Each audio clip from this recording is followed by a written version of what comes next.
Assalamualaikum warahmatullahi wabarakatuh. Waalaikumsalam warahmatullahi wabarakatuh. Shalom, Om Swastiastu, Namo Buddhaya, salam kebajikan. Yang terhormat Bapak Aristiono Nugroho, APTNH MSI selaku dosen pembahas. Yang kami hormati Ibu Dr. Anda Setiawati MSI selaku dosen pembimbing 1. Dan yang kami hormati Bapak M. Nur Kamila Nurullah SPD MM selaku dosen pembimbing 2 serta rekan-rekan yang kami banggakan. Puji syukur kehadirat Tuhan Yang Maha Esa karena berkat rahmat-Nya kita dapat berkumpul di ruangan ini. Mohon izin perkenalkan nama saya Dadi Trimardana selaku moderator dalam acara seminar proposal penelitian Saudari Bella Alivia dengan judul Strategi Pemberdayaan Masyarakat Pesisir dalam Bingkai Reforma Agraria, studi kasus di Desa Cot Darat, Kecamatan Salatiga, Kabupaten Aceh Barat. Adapun acara seminar proposal penelitian ini terbagi menjadi 5 sesi, yaitu sesi pertama pemaparan materi oleh calon peneliti, sesi kedua tanggapan, masukan atau pertanyaan dari rekan-rekan taruna, sesi ketiga adalah tanggapan, masukan atau pertanyaan dari Bapak Ibu dosen, sesi keempat pembacaan berita acara hasil seminar proposal, dan sesi terakhir penutupan. Kita masuk ke sesi pertama, yaitu pemaparan materi oleh calon peneliti. Kepada Saudari Bella Alivia, kami persilakan. Assalamualaikum warahmatullahi wabarakatuh. Mohon izin Bapak dan Ibu yang saya hormati dan rekan-rekan sekalian.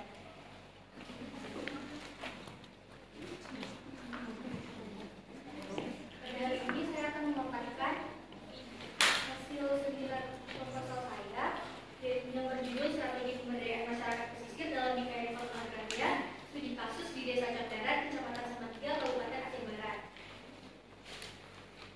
Latar belakang saya mengambil kasus ini yaitu berdasarkan Peraturan Presiden Nomor 62 Tahun 2023 menyebutkan bahwa reforma agraria menjadi suatu program yang sosial tingkat nasional yang memiliki peran signifikan dalam usaha untuk menyebarkan secara merata struktur penguasaan, kepemilikan, penggunaan, dan pemanfaatan tanah.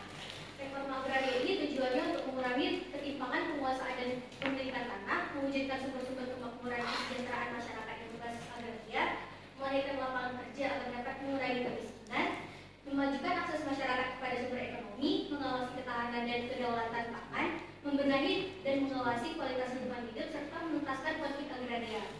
Proses reforma agraria terbagi dua, yaitu penataan aset dan penataan akses untuk kemakmuran rakyat. Namun dalam implementasinya, reforma agraria ini seringkali menghadapi sejumlah tantangan dan masalah.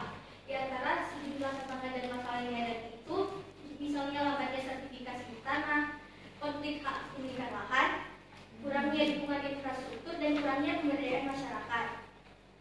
Hal ini menyebabkan terjadinya kesenjangan antara harapan dan kenyataan yang dihadapi oleh masyarakat.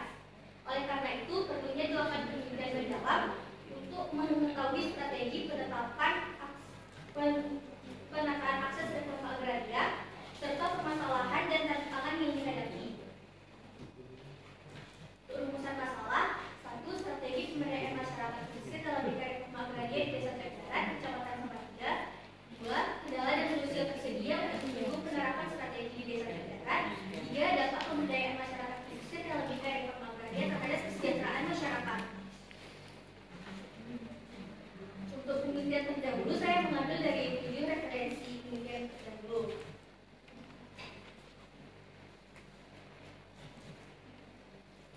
Namun yang paling mendekati dengan penelitian saya ini ada di nomor 5 dan nomor 6. Perbedaan antara penelitian saya dan penelitian sebelumnya yaitu untuk metode penelitian yang sebelumnya ini ada yang menggunakan analisis SWOT dan sebagainya, sedangkan saya tidak menggunakan analisis tersebut. Lalu untuk lokasi khususnya juga berbeda, tentu saja nantinya kendala dan solusi yang dihadapi juga akan berbeda. Kajian teori. 1. Kemitraan dalam program pemberdayaan. Masyarakat pemberdayaan merupakan konsep yang berhubungan dengan kemandirian individu dan masyarakat, yang kemudian dari ini nanti terjadinya proses perubahan dari ketergantungan kepada kemandirian. Yang kedua, pemberdayaan masyarakat pesisir. Maksudnya sebagian besar masyarakat pesisir itu bermata pencaharian sebagai nelayan. Yang ketiga, akses penguasaan dan pemilikan tanah oleh masyarakat pesisir.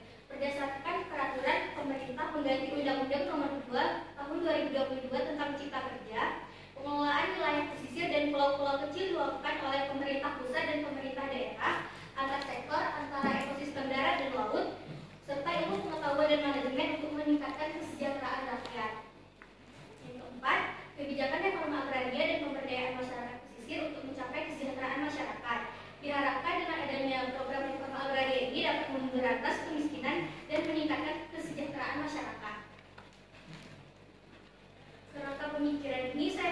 aplikasi dari beberapa penelitian terdahulu. Jadi yang akan saya pilih nanti dari reforma agraria, melihat penataan aksesnya itu bagaimana, lalu pemberdayaan masyarakatnya bagaimana, lalu melihat lagi kolaborasi lintas sektornya apakah sudah baik atau belum, lalu melihat pembuatan pola dengan bibit dan pakan sebagai wujud dari penataan akses tersebut, melihat lagi kendala dan solusinya apakah tercapai atau tidak tercapai. Apabila tercapai maka akan menghasilkan kesejahteraan masyarakat, dan apabila tidak tercapai nantinya akan diberikan saran atau rekomendasi. Pertanyaan penelitian: 1. Strategi apa saja yang harus disiapkan dalam pemberdayaan masyarakat pesisir dalam bingkai reforma agraria di desa terdarat? 2. Seperti apa kendala yang dihadapi dan bagaimana solusi yang diterapkan untuk mendukung penerapan strategi di desa terdarat? 3. Bagaimana kesejahteraan masyarakat di desa terdarat dengan adanya pemberdayaan masyarakat? Metode penelitian dalam penelitian ini adalah metode deskriptif dengan pendekatan kualitatif. Maksudnya adalah teknik menggambarkan dan menginterpretasikan arti data-data yang telah terkumpul sehingga diperoleh gambaran umum dan menyeluruh tentang keadaan yang sebenarnya. Dengan menggunakan metode penelitian secara deskriptif dan pendekatan kualitatif, nantinya akan memberikan gambaran hasil pelaksanaan pemberdayaan masyarakat melalui program penataan akses. Lokasi penelitian ini dilakukan di Desa Cerdarat, Kecamatan Salatiga, Kabupaten Aceh Barat. Pertimbangan peneliti menetapkan lokasi: 1. Karena belum terdapat penelitian yang dilakukan di Desa Cerdarat sebelumnya terhadap kasus yang sama. 2. Mempertimbangkan fokus penelitian yang dilakukan cukup sesuai dengan program akses reforma agraria yang dilaksanakan, yaitu terdapat model pengembangan kegiatan ekonomi tambahan, yaitu pemberdayaan masyarakat. Untuk penelitian ini mengaplikasikan metode kualitatif dengan pendekatan grounded research. Peneliti mengumpulkan 2 kategori data, yaitu data primer yang diperoleh secara langsung dan data sekunder yang diperoleh dari sumber lain. Data primer ini merujuk pada informasi yang diperoleh secara langsung di lapangan, misalnya wawancara dan observasi atau peninjauan langsung, sedangkan data sekunder ini untuk mendukung informasi dari data-data primer, misalnya seperti juknis, regulasi hukum yang berlaku, dan dokumen-dokumen yang terkait. Teknik dalam pengambilan data ini dilakukan dengan 3 cara, yaitu wawancara mendalam, observasi, dan studi dokumen. Terima kasih. Terima kasih kepada Saudari Bella Olivia atas pemaparannya. Kita lanjut ke sesi kedua, yaitu tanggapan, masukan, atau pertanyaan dari rekan-rekan Taruna yang akan kami batasi sebanyak 2 penanya dan 1 pembicara. Kami bersilakan. Silakan. Apa alasan lokasi tersebut dijadikan sebagai lokasi tidak penataan akses? Terima kasih. Baik, terima kasih. Selanjutnya, silakan. Mohon izin Bapak, izin bertanya terkait tadi Anda menyebutkan tentang pendekatan ground research. Mengapa peneliti mengambil pendekatan ground research tersebut? Terima kasih. Terima kasih. Satu lagi. Silakan. Saya mau bertanya, apakah di Kabupaten Aceh Barat baru pertama kali diadakan program penataan akses ini? Baik, terima kasih atas pertanyaannya. Akan langsung ditanggapi oleh calon peneliti. Mohon izin menanggapi dari pertanyaannya Mbak Rizka.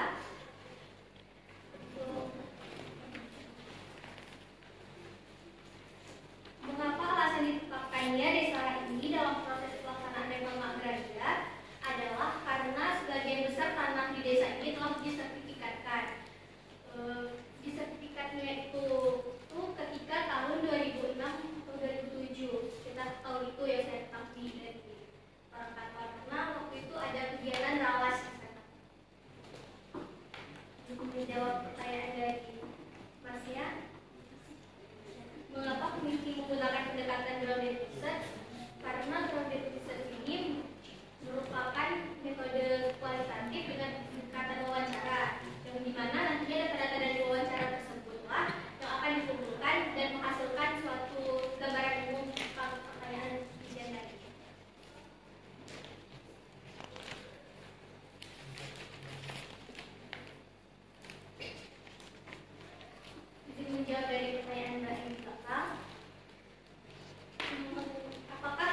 Kabupaten Aceh Barat ini baru pertama kali untuk program penataan akses reforma agraria?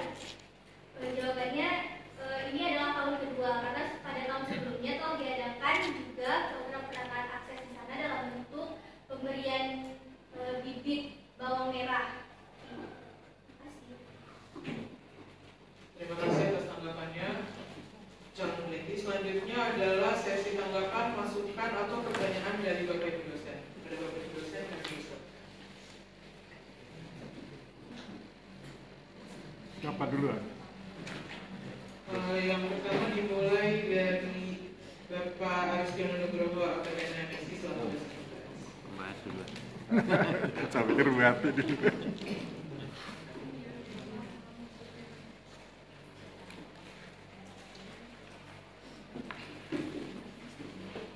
Nggak bunyi, Mas.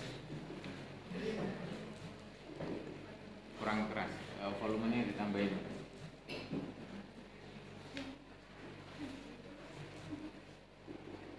Udah bunyi belum? Kalau kan masih volume cek. Sudah. Sudah tapi volumenya tambahin. Dia terlalu lemah volume. Oke ya. Kalau nggak bunyi nggak apa-apa. Oke. Awas bingung, feedback. Nah, kurangi dikit. Oke. Assalamualaikum warahmatullahi wabarakatuh. Salam sejahtera buat kita semua. Yang saya hormati Ibu Wati, Pak Amru, Mbak Bella, moderator dan sahabat-sahabat mahasiswa. Pertama, kalau diberi kesempatan mengkritik itu pekerjaan yang paling menyenangkan ya. Karena pekerjaan menyalahkan orang lain itu pekerjaan yang paling menyenangkan. Maka kemudian saya biasanya melihat covernya dulu, melihat judul. Misalnya di sini judulnya kan strategi pemberdayaan masyarakat pesisir dalam bingkai reforma agraria, gitu ya. Studi kasus di Desa Cok Darat, Kecamatan Samatiga, Kabupaten Aceh Barat. Kritik pertama penggunaan kata studi kasus. Karena ketika saya lihat Mbak Bella tidak menggunakan bukunya Robert Kain tentang case study, itu metode khusus untuk studi kasus. Kalau tidak menggunakan buku Robert Kain yang berwarna merah marun itu, sebaiknya jangan gunakan kata kasus supaya kemudian nanti tidak tersesat menggunakan metode yang Mbak tidak pahami. Kemudian berikutnya mengenai penyebutan bingkai reforma agraria. Oleh sebab itu saya tadi mengapresiasi dua mahasiswa yang menanyakan tentang penataan akses. Yang saya tangkap adalah ada keraguan apakah wilayah itu sungguh-sungguh bagian dari reforma agraria atau justru tidak terlalu penting menyebut istilah reforma agraria. Yang berikutnya mengenai kata strategi. Kata strategi itu kan diksi yang dipilih oleh Mbak Bella, tetapi sebetulnya ada beberapa pilihan kata lain. Strategi itu kalau seseorang mengambil perencanaan, kegiatan dan lain-lain yang tidak bertentangan dengan ketentuan yang berlaku, itu namanya strategi. Kalau kemudian dia bertentangan dengan ketentuan yang berlaku tapi dalam rangka kepentingan umum, itu namanya diskresi. Kemudian ada lagi metode. Metode itu berkaitan dengan hal-hal teknis. Ada lagi trik, ada lagi kiat. Jadi Mbak Bella punya pilihan menggunakan kata strategi, diskresi, metode, trik atau kiat. Nah kemudian Mbak Bella pilih kata strategi. Kalau memilih kata strategi, saya ada masukan. Ada bukunya, ada literaturnya yang ditulis oleh Fred Nichols, 14 halaman, tahun 2016, judulnya itu Strategi, Definition and Meanings, terbitan USA, yang diterbitkan oleh Design Consulting. Jadi Fred Nichols ini seorang konsultan manajemen, dan dia menulis tentang strategi setebal 14 halaman. Di situ dijelaskan tentang berbagai definisi strategi, dan nanti Mbak Bella silakan pilih yang mana yang paling relevan dengan skripsi rencana penelitiannya, karena banyak sekali tipe strategi itu. Kemudian tadi seperti saya bilang, apakah itu sungguh-sungguh lokasi reforma agraria? Kalau tidak terlalu dekat atau tidak terlalu penting menyebutkan reforma agraria, saya pikir bisa langsung disebutkan saja tujuan dari strategi pemberdayaan masyarakat pesisir. Mengenai tujuannya kan bisa terlihat di halaman 20 dan halaman 23 dari proposal ini yang menyatakan bahwa tujuannya adalah untuk mewujudkan kesejahteraan masyarakat. Oleh sebab itu, kalau memang tujuannya adalah untuk mewujudkan kesejahteraan masyarakat, judulnya diubah menjadi strategi pemberdayaan masyarakat pesisir dalam mewujudkan kesejahteraan masyarakat. Kurung buka, studi di desa dan seterusnya. Jadi kita tidak harus menyebut reforma agraria, karena seringkali ketika kita menyebut reforma agraria, hal-hal yang terkait dengan reforma agraria sangat minim di situ. Misalnya kalau kita ngomong reforma agraria kan kita ngomong soal penataan regulasi. Sedangkan di penelitian ini nanti kan minim bicara itu. Kita ngomong soal redistribusi tanah, kita ngomong soal land reform, kita ngomong soal legalisasi aset. Kalau itu terlalu minim, sebaiknya tidak usah disebut reforma agrarianya, tapi langsung saja ke tujuannya. Jadi strategi pemberdayaan masyarakat pesisir dalam mewujudkan kesejahteraan masyarakat, studi di desa dan seterusnya. Itu mengenai judul. Sekarang kita masuk ke dalam.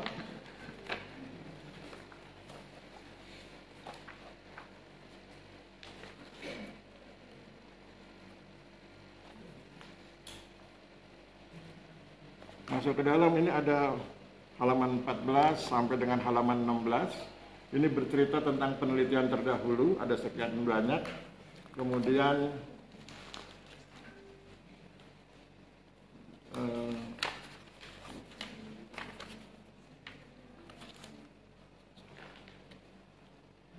nah, yang ingin saya ingatkan adalah tabel itu harus memudahkan pembaca memahami secara makro apa yang ingin disampaikan, bukan menjadi bagian dari analisis. Jadi saya pikir terlalu banyak ini tabel 1 tentang penelitian terdahulu. Nasihat saya diringkas saja, usahakan cukup satu tabel tapi memuat, misalnya ada 4 penelitian, memuat 4 penelitian, tapi kemudian diambil hal-hal yang paling esensial dari penelitian itu.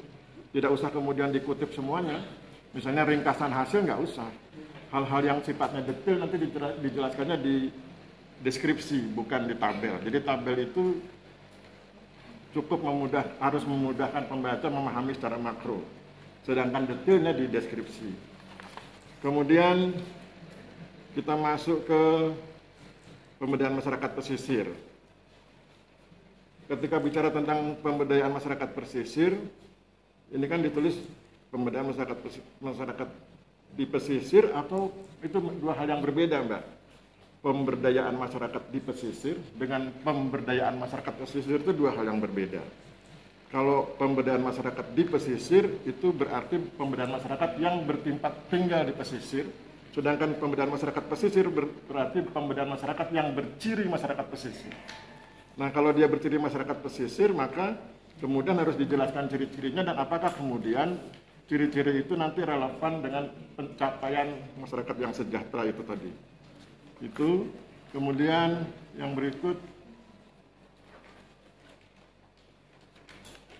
di halaman 24. Di halaman 24 itu ada pertanyaan penelitian. Kemudian kita bandingkan di rumusan masalah.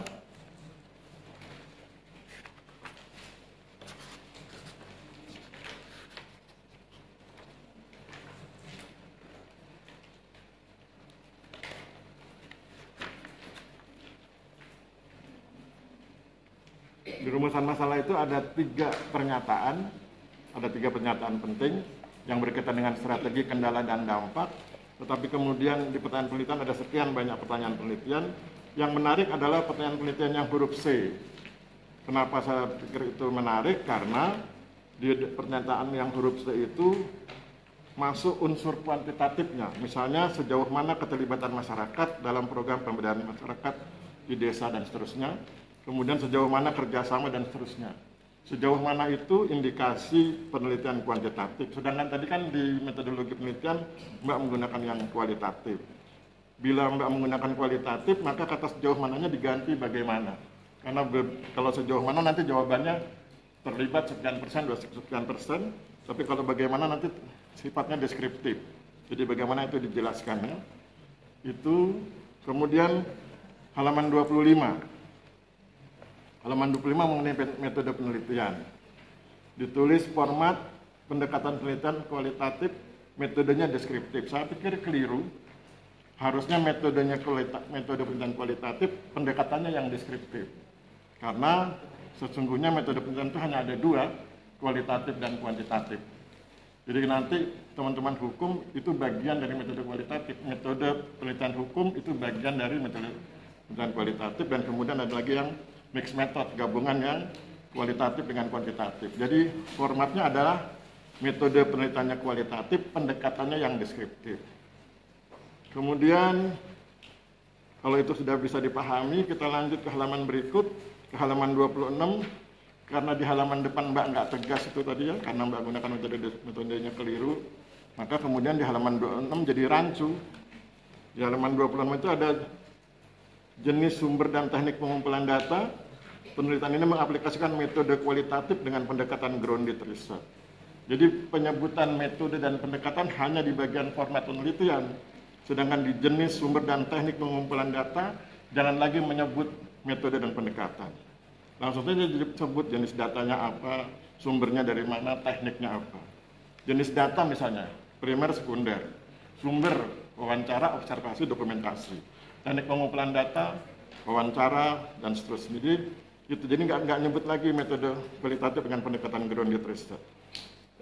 Saya ingin jelaskan bahwa metode pendekatan grounded research itu bagian dari metode kualitatif. Jadi metode kualitatif itu banyak pendekatan, salah satunya adalah pendekatan grounded. Tetapi pendekatan grounded tidak disarankan untuk yang level S1, S2. Grounded disarankan untuk level S3. Kenapa? Karena di dalam grounded itu ada alasannya. Grounded itu dilakukan ketika peneliti beranggapan literaturnya belum banyak. Baru kemudian dia ke lapangan mengambil data lapangan untuk membentuk teori baru. Di level S1, S2 kalau dia bilang teorinya belum banyak, maka orang akan bertanya sudah berapa buku yang dia baca. Kalau dia bilang sudah 100 Pak Aris, di buku 101 ada teorinya. Jadi karena keterbatasan kemampuan membaca di level S1, S2 punya keterbatasan itu, maka disarankan untuk tidak menggunakan pendekatan grounded. Kemudian yang berikut, di komponen indikator dan sumber data, sama seperti yang tadi saya bilang tabel itu, jadi tabel itu jangan dibikin 2 spasi, tabel itu dibikin 1 spasi, supaya kemudian rumusnya adalah tabel itu diusahakan cukup 1 halaman, dan itu memudahkan pembaca memahami secara makro. Detailnya bukan pada tabel, tapi pada deskripsi. Itu di halaman 28 dan 29. Kemudian di halaman 29 tentang analisis data, karena Mbak sudah memutuskan menggunakan metode kualitatif, maka teknik analisis datanya adalah teknik analisis kualitatif yang orang sering sebut sebagai thematic analysis. Jadi jangan kemudian campur aduk dengan penelitian yang lain. Misalnya di sini digunakan teks naratif, menggunakan Kustanto. Jadi nanti malah rumit. Kenapa malah rumit? Karena nanti ada pendekatan yang namanya hermeneutik. Di metode kualitatif ada pendekatan hermeneutik, itu menganalisis teks. Padahal kan setahu saya Mbak tidak melakukan analisis teks. Mbak ke lapangan mengobservasi, dokumen itu tidak dianalisis dalam pengertian hermeneutik, tapi dianalisis dalam pengertian informatif. Beda itu ya. Jadi jangan gunakan analisis teks naratif karena itu berkaitan dengan pendekatan hermeneutik. Pendekatan hermeneutik itu pendekatan filosofis, jadi tidak implementatif. Kemudian halaman 30 ada kata seleksi data yang dianggap signifikan. Jangan gunakan kata signifikan karena itu metode kuantitatif. Ya, signifikan tidak signifikan itu gaya kuantitatif. Kualitatif tidak menggunakan istilah signifikan. Ya. Kemudian yang berikut daftar pustaka. Bila daftar pustaka dibuat by system, artinya Anda tunduk pada sistem, maka sistem itu harus dikendalikan. Contoh, meskipun by system, coba Anda lihat, kalau ternyata dia tidak rapi, rapihkan. Misalnya, tidak boleh daftar pustaka itu 2 spasi, harus 1 spasi. Kemudian warnanya tidak boleh berbeda, semuanya kalau hitam, hitam semua. Jadi meskipun by system, sistemnya dikendalikan, jangan dibiarkan sistemnya menjadi liar, seolah-olah kemudian karena by system Anda tidak bisa memperbaiki. Meskipun by system bisa diperbaiki. Kemudian di halaman 32 itu ada tulisan peraturan presiden nomor 62 tahun sekian, peraturan itu bukan bagian dari daftar pustaka. Ya. Peraturan presiden nomor sekian, peraturan menteri nomor sekian itu bukan bagian daftar pustaka, maka kemudian dihilangkan. Kemudian mengenai pedoman wawancara, karena Mbak levelnya masih S1 D4, jangan gunakan pedoman wawancara, tapi gunakan kuesioner terbuka. Apa bedanya kuesioner terbuka dengan pedoman wawancara? Pedoman wawancara itu digunakan oleh peneliti tingkat lanjut seperti kami bertiga, pedoman wawancara. Contoh, misalnya ada 60 item yang harus didiskusikan dengan masyarakat. Di pedoman wawancara kami hanya buat 5 item, selebihnya nanti kami buat responsif di lapangan. Nah, level S1, D4 belum mampu melakukan itu, maka gunakan kuesioner terbuka. Apa itu? Semua pertanyaan ditulis dan itu kemudian menjadi alat untuk wawancara. Ya, jadi namanya kuesioner terbuka. Begitu karena beda ya, interview guide dengan kuesioner berbeda. Saya pikir itu sudah habis. Mudah-mudahan nggak marah ya dikritik begitu. Terima kasih, saya kembalikan kepada moderator. Baik, terima kasih Bapak. Selanjutnya dilanjutkan oleh Ibu Dr. Anda Sarmawati MSc untuk memberikan tanggapan. Baik, terlebih dahulu oleh Bapak Eknor Kamila Nurullah, kami persilakan. Baik, ya memang agak minim. Baik, bismillahirrahmanirrahim. Selamat siang, assalamualaikum warahmatullahi wabarakatuh. Waalaikumsalam warahmatullahi Ya, wabarakatuh. saya hormati Pak Aristiono selaku pembahas, kemudian Ibu Wati selaku pemimpin 1 dan mobil khusus ini presenter ya, calon peneliti. Minimal saya mengapresiasi sudah berani berdiri di depan gitu ya, yang mempersiapkan idenya dikuliti dan dikritik ya. Nah, itu adalah satu keberanian akademik yang luar biasa ya, Mbak Bella. Selangkah lagi saudara akan menjadi sosok peneliti ya, apa Pak namanya, peneliti muda ya. Mengawali satu kajian ilmiah yang berbasis riset. Kemudian juga yang saya banggakan seluruh audien ya, saya harapkan saudara bukan hanya menyimak, memperhatikan, tapi banyak ilmu yang sebenarnya itu bisa dikaji ya, bisa disimak ketika saudara hadir di forum seminar proposal. Baik, Saudari Bella, secara ide saya mengapresiasi bahwa ini adalah satu ide yang bagus ya. Artinya ingin mengangkat bahwa pemberdayaan masyarakat sebagai bagian dari reforma agraria ini bagaimana implementasinya, dan kemudian dihubungkan dengan dampak yang diciptakan. Selama ini kita kan sering ngeklaim ya bahwa pemberdayaan ini berhasil meningkatkan kesejahteraan, pemberdayaan itu berhasil meningkatkan ekonomi masyarakat. Tapi benarkah itu sebagai satu pola yang tersistem untuk kemudian bisa diangkat dan kemudian disebut memiliki dampak yang bagus ya terkait dengan pelaksanaan atau peningkatan kesejahteraan masyarakat.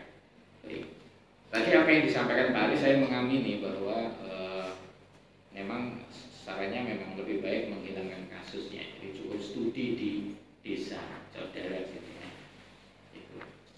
Itu dari sisi judulnya. Kemudian ini di proposal sudah saya beri beberapa coretan, saudara bisa melihatnya. Kemudian saya ingin sekilas di sini ada beberapa yang masih salah ketik ya, masih typo ya, agraria versi Inggris ya. Terus kemudian tujuan penelitian di halaman 9 itu satu, untuk mengetahui, untuknya dihilangkan saja sehingga tujuan penelitian ini yaitu satu, mengetahui strategi pemberdayaan masyarakat kita, dan seterusnya. Itu berlaku juga pada tujuan penelitian nomor 2 dan nomor 3.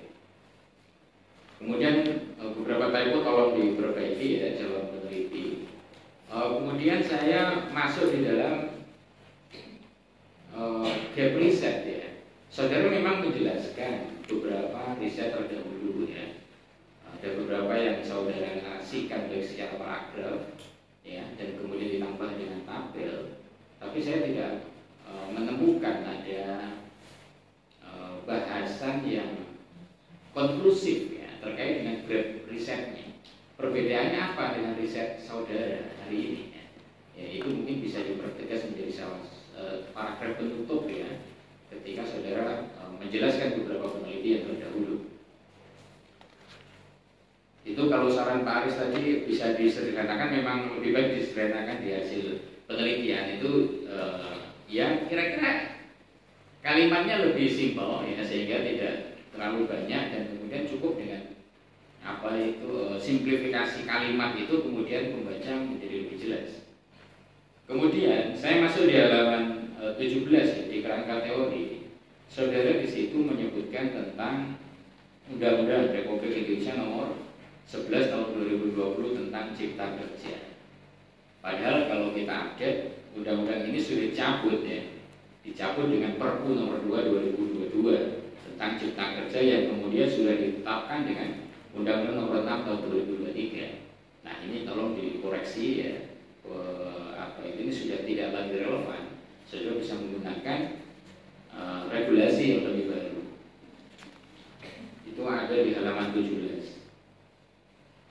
Kemudian di halaman 18 ya masih salah-salah sedikit ya terkait penulisan bahwa bahasa Inggris harus mirip dan sebagainya, itu saya kira jangan diabaikan.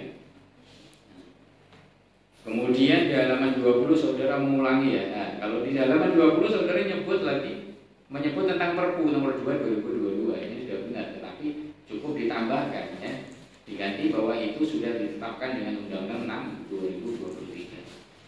Saudara bisa perbarui itu. Kemudian di halaman 24 saya setuju ya, senafas dengan apa yang disampaikan oleh Pak Aris, bahwa pertanyaan penelitian poin C kemudian kata-kata sejauh mana itu memang ini sudah saya tulis ya, diganti dengan bagaimana, cukup bagaimana saja, yang menunjukkan sangat kualitatif ya.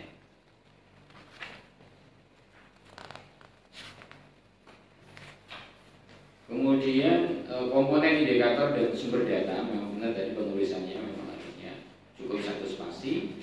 Dan kemudian saudara tidak konsisten, ada yang kalimat kalau indikator data ya jangan kalimat pertanyaan, di situ ada kata apa saja, bagaimana dia dihapuskan, cukup ya kendala yang dihadapi dalam kegiatan pemberdayaan masyarakat bisa.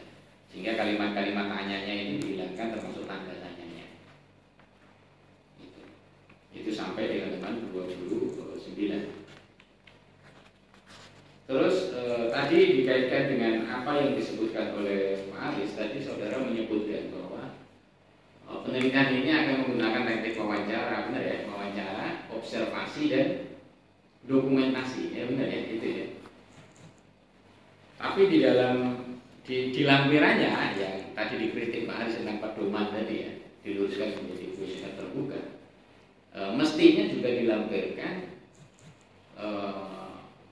panduan observasinya. Apa yang mau saudara observasi dan indikator observasinya apa? Nah, itu disusun ya, disusun oleh calon peneliti. Begitu juga dengan dokumentasi. Berdasarkan kajian dan literatur, kira-kira dokumentasi yang bisa digali untuk kemudian menguatkan hasil riset saudara ini apa? Itu juga perlu dimunculkan. Mungkin itu saja, tapi secara ide gagasan, kalau kemudian saya ngikut pedomannya Prodi ya, apa yang harus dinilai ya, saudara penyampaian materi tadi presentasinya oke lah ya. Meskipun masih banyak kata-kata lah ya, banyak kan, tapi oke lah gitu.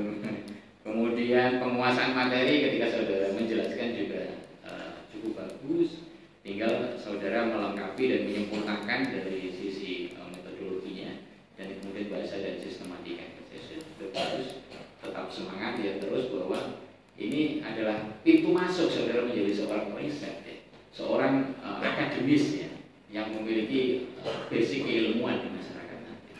Oke, selamat Bella sudah sempurna ya. Terima kasih. Assalamualaikum warahmatullahi wabarakatuh. Terima kasih Bapak. Selanjutnya dilanjutkan oleh Ibu Dr. Anda Sekret yang mesti kami persilakan.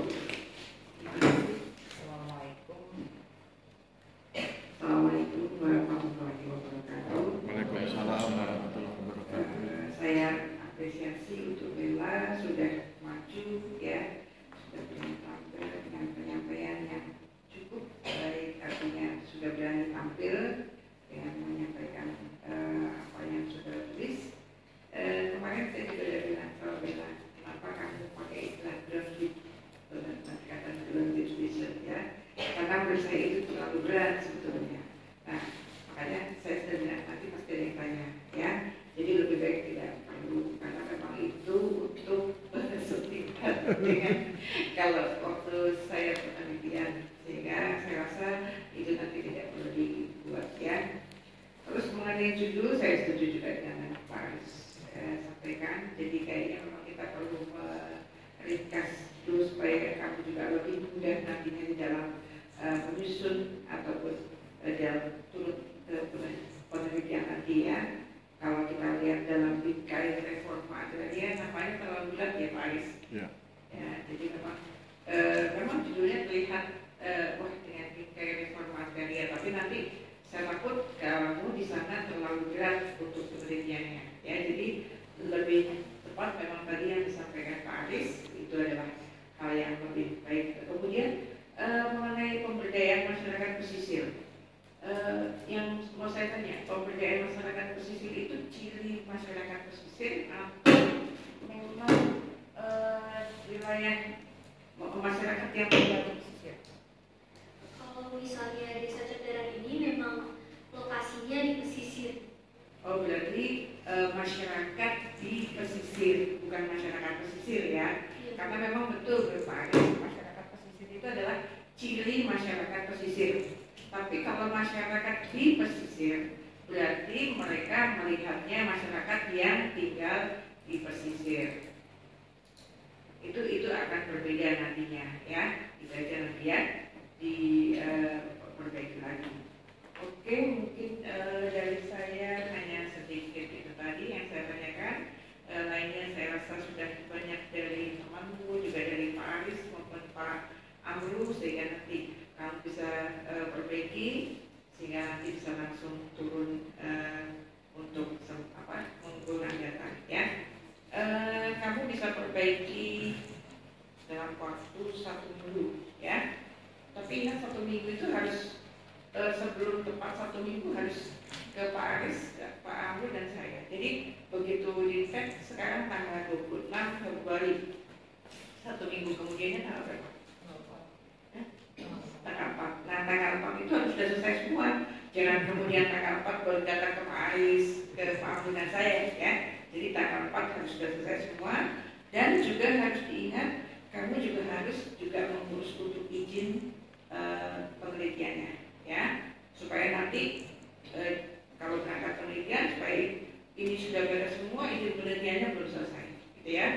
Dan saya minta 1 bulan harus selesai, jadi nanti setelah Idul Fitri harus sudah kembali ya. Ingat, kalau kembali setelah Idul Fitri, kamu bukan kembali ke Aceh, perhitungkan juga bagaimana transportasinya supaya kamu tidak terlambat sampai ke sini ya. Itu saja pesan saya, karena kamu pulang sana sekarang masih belum ramai, tapi nanti kamu harus kembali ke sini ya dengan waktu yang begitu berpacu dengan orang yang pulang mudik ya. Itu aja pesan saya. Terima kasih, saya kembalikan ke Baik, terima kasih kepada para dosen yang telah memberikan tanggapan, masukan atau pertanyaan demi maksimalnya penelitian yang akan dilakukan calon peneliti. Kita masuk ke sesi 4, yaitu pembacaan berita acara hasil seminar proposal penelitian Saudari Bella Alivia oleh tim dosen. Kepada tim dosen kami persilakan.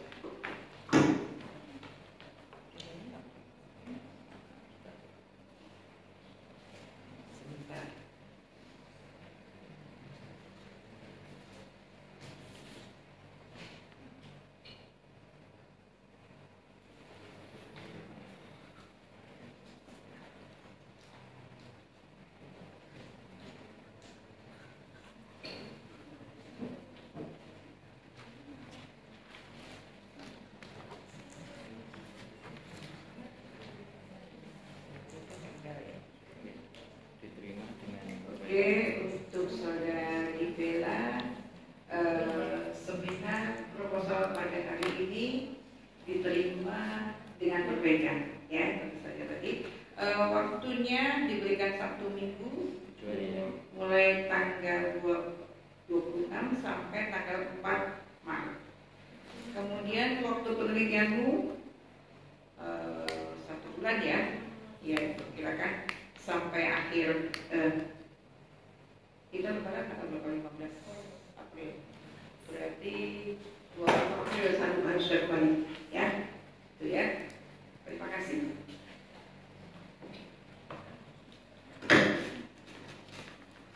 Baiklah, dengan selesainya pembacaan berita acara hasil seminar proposal, maka selesailah juga acara kita pada pagi hari ini. Saya selaku moderator mengucapkan terima kasih kepada Bapak dan Ibu dosen serta rekan-rekan sekalian yang telah hadir. Mohon maaf apabila ada salah kata maupun perbuatan. Kami tutup. Wassalamualaikum warahmatullahi wabarakatuh.